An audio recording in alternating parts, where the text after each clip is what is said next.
Good morning, everyone. I hope you're doing well on this Thursday. I'm just jumping on because I guess you've seen my posts around some of the foods that I'm eating this week. And I know that some of you are probably thinking, oh my goodness, I'm nowhere near even ready to start eating healthy.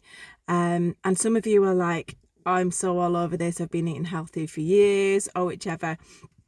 And I just wanted to address that really because I think everyone's at different places at different times, and just a little bit about my journey really with it all. Hi Becky lovely. Is when I first did like a full month of clean eating, like completely clean, it's really quite difficult. I found it really, really hard. And it's not that I want to eat like that all the time. I do enjoy my coffee. I do enjoy a glass of wine. You know, I do enjoy naughties and things like this. But when I did it for the first time, as I say, it was about three and a half, no, it's about 3 years ago, or just less. And I thought I was already eating quite healthy, but as it happened, I wasn't. So I noticed first and foremost that I was craving loads and loads of carbs. And I think because I was used to eating carbs and I was used to that full feeling that you get when you have the carbs. So when I was starting to eat more like vegetables and green stuff, I was more hungry to begin with. But then I realised I actually just need to eat more. So I started to eat loads more. And the benefit was I was full. I was able to eat loads of food. And as a side impact, I lost weight. So that was the first thing that I noticed. The second thing was my emotional response to it, which is very, very different this time. And I'll come on to that because I've been in and out of healthy eating over the years. But my second one was my emotional response. And I felt really deprived. I felt really rage. I felt really annoyed. And I was really interested to watch my mind play around with the idea of addiction. So, for example, I think to myself, because you're not allowed to eat so much stuff on this plan, and it's not, you don't have to be that strict if you don't want to be, but the whole thing around it, if you read the book, The Good Gut Diet or The Clever Gut Diet by Michael Mosley, he goes really into detail about this, that the gut cells in the body have also got brains. So it's the brain cells. Hi Claire. So the brain cells in the body are partly why you're craving certain foods. So yes, there's emotional eating. Yes, there's mindset and habit changing. And there's also biochemistry going on in the body. So also, if you're really super stressed, you've got extra cortisol and adrenaline in the body, and that also makes you crave starchy food because the body thinks it's in fight and flight. And so therefore, it's wanting more stuff to pump it and to get it fueled. So these brain cells are also trying to trick you. And then the bad gut bacteria. So that is a build-up of all the crap, basically, that we've been eating and drinking over the weeks, months, years.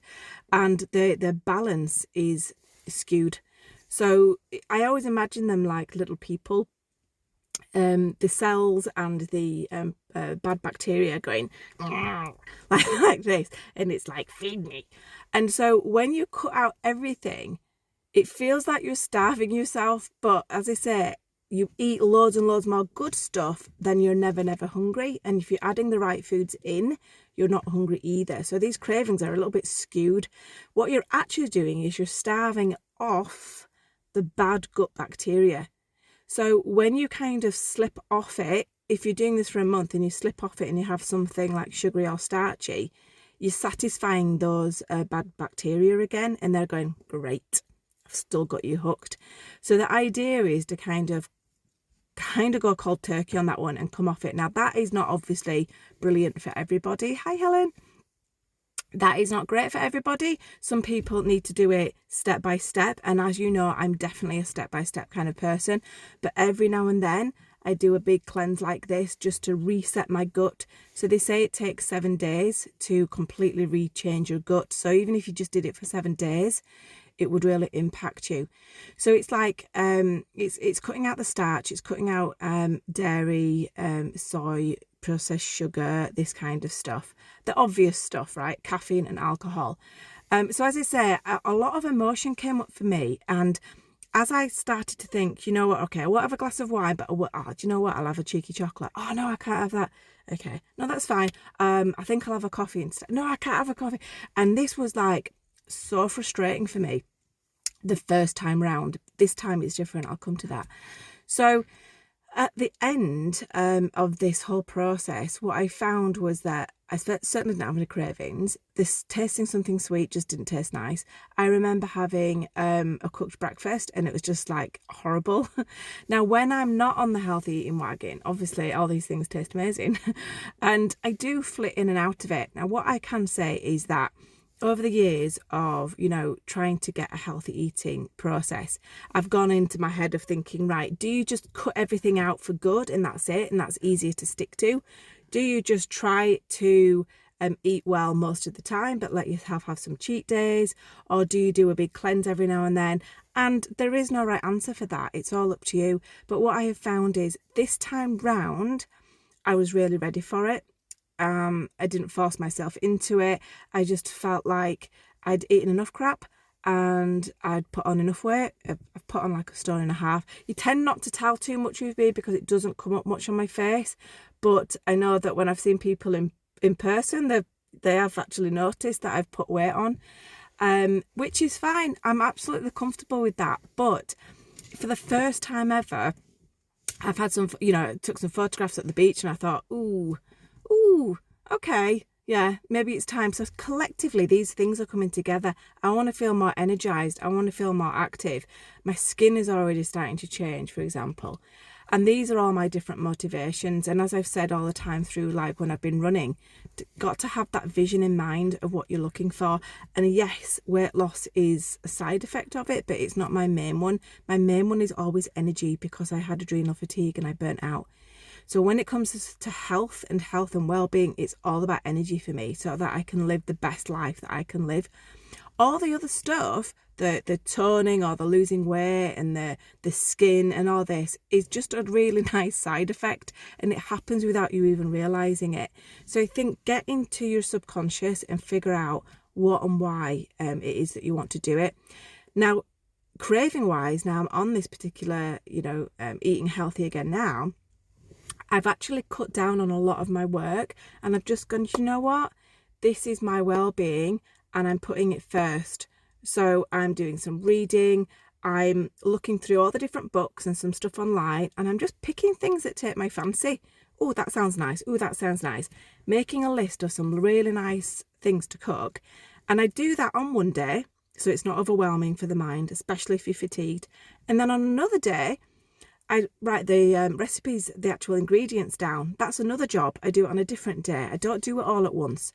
Unless it feels like I've got lots of energy, then I do. I try to find recipes that have similar ingredients so that A, I'm not spending too much and B, it's easier. For me, it's just about anything that's easy, anything that's quick and anything that's good for me. It's a big tick. So last week I made it really simple for myself. I just did soups and salads, but every salad was different and really interesting. Some mixed it with warm, some of it was cold. I'm balancing the fats, the proteins, and the leafy greens and things like this. That kept it really simple. This week I'm mixing it up a bit more with fish, for example. Now, the reason why it's so much easier is because of the education that I've had in the past since then. So when I first started to do it, I had some idea. I'm always into health and wellness and things. But this time it feels it's already in there. It's more innate. So I'm like, oh, protein, fats, fish, something like this. So it does get easier. And also that kind of craving and the feeling like you're depriving yourself also gets easier because you start to enjoy it. You actually start enjoy the cooking. You start to enjoy the food, the taste itself. You start to enjoy the results and that then becomes your new motivation. And that's why it gets easier each time that you try this. So really, my main message today was really don't beat yourself up if you're not on that healthy eating wagon at the moment, if you're not on your healthy wellness, because we all fall in and out of it. We've got different circadian rhythms. We've got different hormone patterns. There's different things going on in our life. What I can say is if you feel out of balance in any way in your life at the moment, you just press pause. That's what I'm doing this week. I'm just going, do you know what? What is the absolute bare minimum that I can do this week? And I love that. And I'm used to thinking, what is the most that I can get done this week? What is the most that I can get done in a day? But this week, it's like, no, what is the bare minimum that I can do and feel satisfied with that? And the rest of the time, I'm reading and preparing food. And that just feels really good for my soul at the moment. So try to listen to the niggles that's happening within you and recognise when you're feeling out of balance or off the healthy eating wagon or whichever. Don't beat yourself up and just go, it's coming, it's coming. For what reason? It's not here right now. Let me just sit and contemplate on that. Let me move through my emotions. Let me even maybe journal about that or think about it. You know, we're all so quick, want it now. But sometimes we have to just take a walk and have a think and talk it out and just let time pass. And this is transition. So it's something I'm always talking about. It's the unforgotten pause or the forgotten pause. There's a transition between being active and resting. There's a transition between resting and total chill, you know, and there's a transition back out of that as well. There's a transition between feeling well and in balance, and there's a transition to come out of it. So I'll leave that with you. So just be, you know, just try and be comfortable with where you are. And if it doesn't feel right for you, try and work out what's going on. And in which case, what are your next steps? What is that one small thing that you can do today that is going to lift your spirits, that will make you feel amazing? The tiniest thing. It might just be choosing an apple over something else. It doesn't have to be full throttle, okay? Only when you feel ready to do something like that is the time. And you will know it because your body and your mind will push you into it and it'll be like, it's time.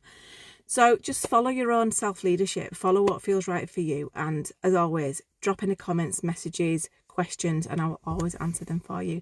And if there's anything that you want me to do on here, on live, that will help you with this process, just give me a shout and I'll jump on and I'll do some kind of session for you guys. So I hope you're all well and I will see you all very, very soon.